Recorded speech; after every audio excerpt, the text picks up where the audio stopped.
Good morning, everyone. Welcome to Spring Data classes. Yesterday, we learned about few of the Spring Data modules and how it works. Today, we are going to learn few more data models. Spring Data R2DBC, Spring Data REST, Spring Data for Apache Cassandra. These three, today we will learn it. So, just I asked ChatGPT for simplification. What is Spring Data R2DBC? It's a reactive non-blocking SQL database access library from the Spring Data family that works with the reactive relational database connectivity. It will allow you to interact with different relationship databases like PostgreSQL, MySQL, H2 using a reactive programming paradigm. Ideal building for high throughput, non-blocking and event-driven applications. Why use Spring R2DBC? Because we have traditional JDBC is blocking means threads are held during DB calls. R2DBC asynchronous, freeing up threads, making it suitable for reactive and webflux based applications. It's a non-blocking I/O repository abstraction, a lightweight R2DBC drivers interaction with webflux. How it works? Use R2DBC driver for database, define classes annotation like @table or @ID, extend reactive CRUD repository for standard queries. Spring Boot configures R2DBC connection and beans. We already learned in the previous classes for Maven dependencies for each module have different Maven dependency. The details we have to configure in the pom.xml. The same way here configuration R2DBC related properties we need to mention in the application properties. Then this is example @table. Previously we have seen in the JPE and Hibernate mapping ORM file @entity. Here we have to mention @table. @ID is the primary key. So here repository, earlier we have used CRUD repository, JPA repository. Here we have to use reactive CRUD repository.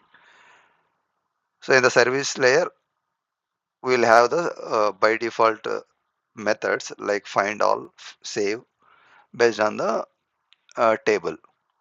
So we can inject user repository, and then we have to use this one. Reactive test mono emits 0 or 1 item asynchronously. Flux also emits 0 to n items asynchronously. Benefits: full reactive SQL access, ideal for microservices and reactive APIs. Reduced thread consumption, better quality, easy to use with Webflux repository. Now, what is Spring Data REST? It is also one of the Spring Data module. With the if we can automatically expose the Spring Data repositories as a RESTful web services. If we have already repositories interfaces, JPA repository, Mongo repository, Spring Data REST generates a full set of HETIOS compliant REST APIs out of the box.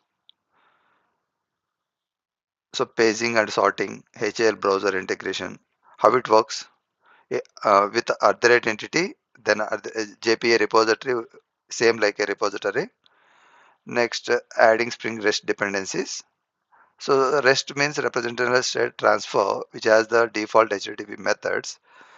So Maven dependency, again it's a REST thing in the pom.xml. Configuration we have to mention in the which API we need to call, or @entity, and same like a JPA repository we can mention, find by name, auto exposed endpoints, get, post, put, patch, customized output, JSON ignore, JSON view or projection view. You can customize REST output using, if you don't want those details, we can use these annotations. Event handler for business logic. Zero bipolar rate for standard CRUD APIs. Quick prototyping. Easily discoverable with Ethos. Saves times in project with many entities and repositories. When not used, complex business logic that does not fit into the repository operations. Need for fine-grained security access. Control endpoint. Highly customized JSON responses.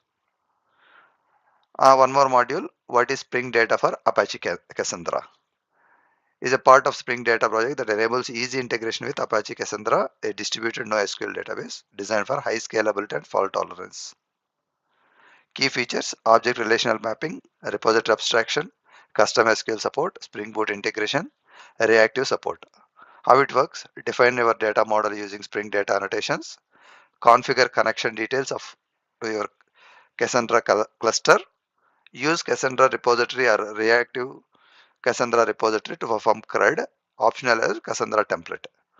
So same like, again we have to mention the pom.xml as a Maven dependency. Properties also we need to mention. And table, what is the primary column name? Since it's in NoSQL database. Repository interface, Cassandra repository, find by name, service class. Default methods will come with the repository, save, find by name.